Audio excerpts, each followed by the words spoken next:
Now that we have put in our pupil numbers, the next part on the income section is at lines 17 and 18 and relates to free school meals.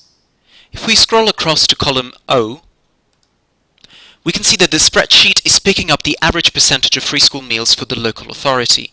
Another reason why it is important to have the right local authority on tab B.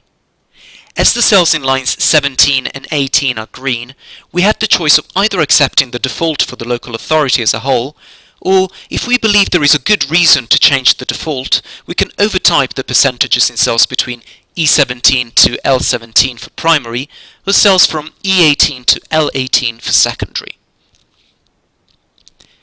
For the purposes of this training, I'm going to assume that the research we have done on the need for the school and demand shows that the school will have an intake that has a slightly higher level of free school meals.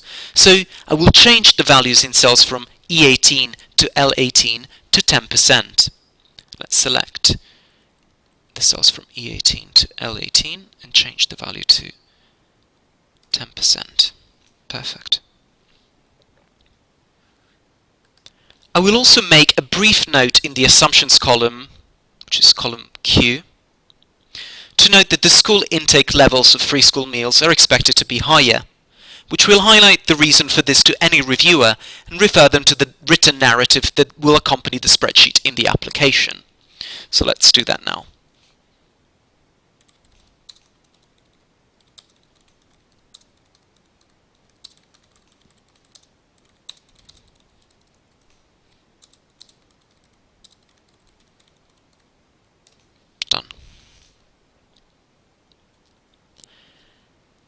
Remember, you have up to 10 pages for the written narrative, so I feel it is sensible to provide fuller details in the narrative.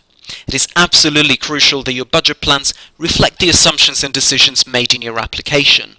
Increasing the percentage of pupils on free school meals gives me more funding than the DFE assumes I would have, and therefore needs to be justified. In the narrative, I would explain how I would reach the decision, for example, by benchmarking from schools closer to my proposed location. You will see that as soon as I made a change, the cells turned red to flag the unexpected level to the DFE, and that the income levels in section 2 have changed.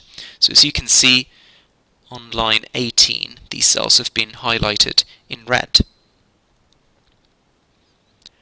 Now, if we wanted to, we could follow a very similar process for lines 25 and 26, which relate to look after children, and lines 30 and 31, which are for service children.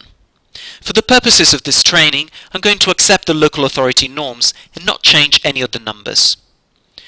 If we now move to section 2 of G3, we can see that the income generated through formula funding for pupils has been calculated by the spreadsheet. Note that at this stage, the income for the rates grant at line 69, let's go and find line 69, there it is blank.